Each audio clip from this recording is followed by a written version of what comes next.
AIDS এর meaning হচ্ছে acquired immune deficiency syndrome, একটি দীর্ঘস্থায়ী এবং মারাত্মক রোগ যা এইচআইভি দ্বারা সৃষ্টি হয়।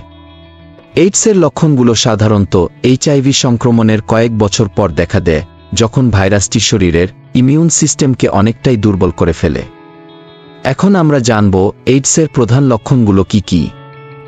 1. জ্বর। দীর্ঘ সময় ধরে হালকা থেকে তীব্র জ্বর থাকতে পারে। 2. প্রচণ্ড ক্লান্তি। প্রচণ্ড ক্লান্তি এবং শক্তিহীনতা হতে পারে। 3. ওজন কমে যাওয়া। হঠাৎ করে ওজন কমে যেতে পারে। 4. রাতের বেলায় ঘাম। ঘন ঘন রাতে ঘাম হতে পারে। 5. লিম্ফ নোডের ফোলাভাব।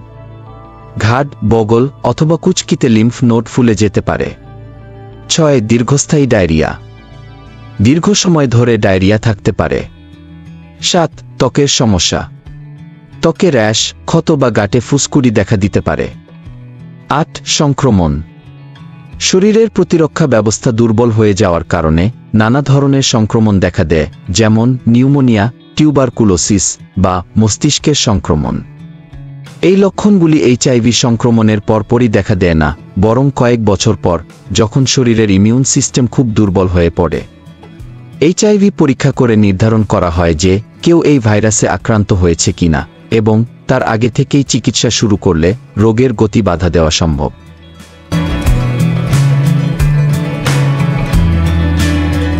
এইডস রোগের এখনও কোনো প্রতিকার আবিষ্কার হয়নি।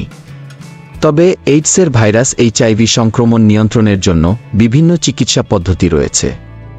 এইচআইভি চিকিৎসার জন্য সাধারণত অ্যান্টিরেট্রোভাইরাল থেরাপি ব্যবহার করা হয়, যা ভাইরাসের বৃদ্ধি কমিয়ে দেয় এবং রোগীর জীবনের মান উন্নত করে। এইডসের প্রতিরোধের জন্য গুরুত্বপূর্ণ পদক্ষেপগুলি হল: 1. নিয়মিত পরীক্ষা।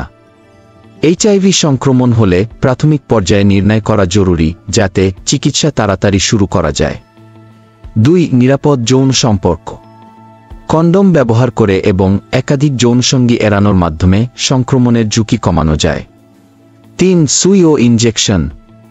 মাদকদ্রব্য ইনজেকশনের মাধ্যমে গ্রহণ না করা এবং অন্যের ব্যবহৃত সুই ব্যবহার না করা। এইডসের বিষয়ে সচেতনতা ও সঠিক চিকিৎসা গ্রহণ করলে রোগটি নিয়ন্ত্রণে রাখা সম্ভব।